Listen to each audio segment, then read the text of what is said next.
Set designer Ming Lee and costume designer Jane Greenwood, together and separately, have altered forever the way we look at the stage, at character, and its story. Coming to the United States from opposite sides of the globe, they arrived in time for one of the most exciting eras in American theater. They conquered Broadway, and they were integral figures in the burgeoning regional theater movement.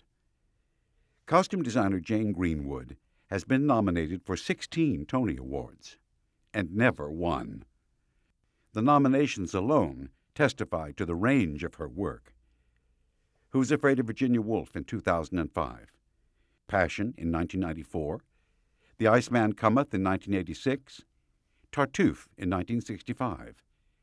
She dressed Katharine Hepburn and Dorothy Loudon in West Side Waltz, Zoe Caldwell in the prime of Miss Jean Brodie, Medea, and Masterclass.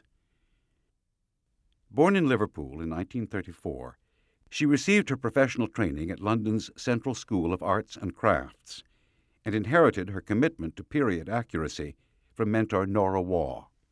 By 1960, she had crossed the Atlantic and spent 2 seasons as a draper in Stratford, Ontario.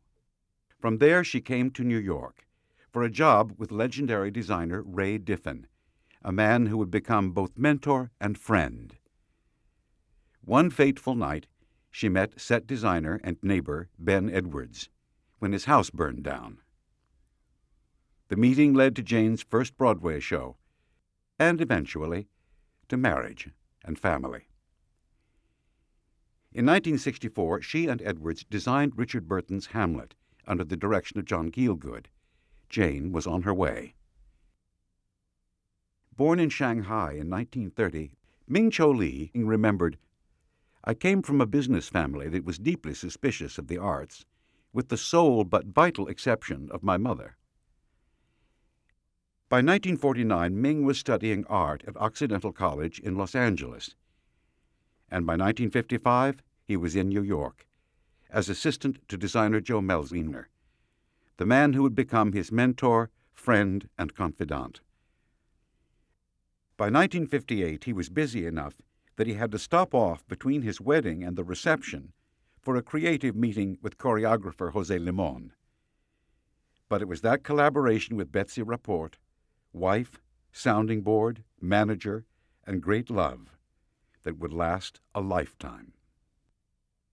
In 1962, Ming opened his first Broadway show, The Moon Besieged, and saw it close the next night. He worked with Martha Graham and began a long association with Joe Papp and the New York Shakespeare Festival. His 1964 design of Electra for the Delacorte Theater in Central Park set the tone for an entire generation of designers. Ming's work in the early 70s on Much Ado About Nothing and the musical version of Two Gentlemen of Verona raised the bar again. While thriving in New York, both Ming and Jane answered the call of a regional movement that was changing the way Americans think about theater. Their work graced stages and challenged audiences at theaters across the country. The movement's flagship theater was a place called Arena Stage, where Ming's design for K2 created a sensation, transferred to Broadway, and earned him a Tony Award.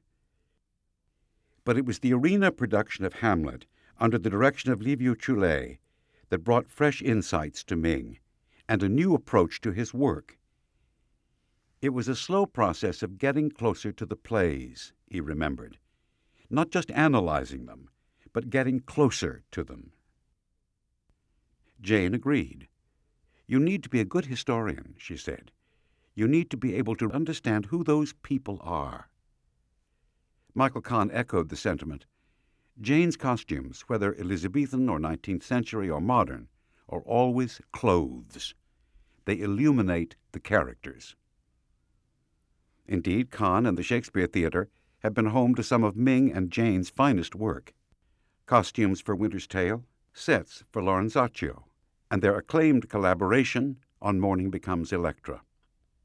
And yet, design is only half the story for Jane and Ming.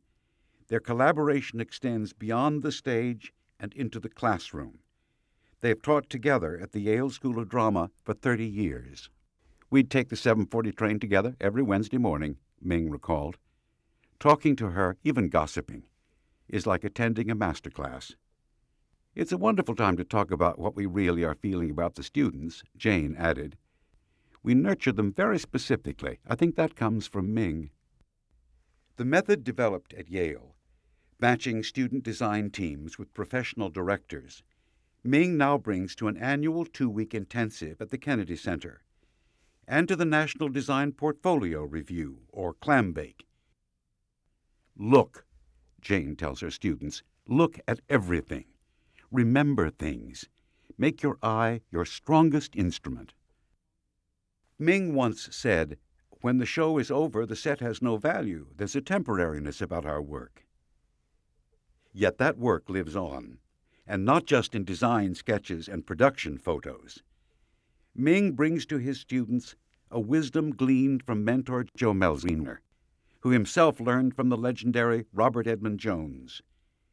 Jane gives students the chance to tap into the combined knowledge of Ray Diffin, Nora Waugh, and their predecessors. In the end, it appears that Ming is wrong. The work is not temporary at all, but alive and evolving. It's the foundation for all that's yet to come.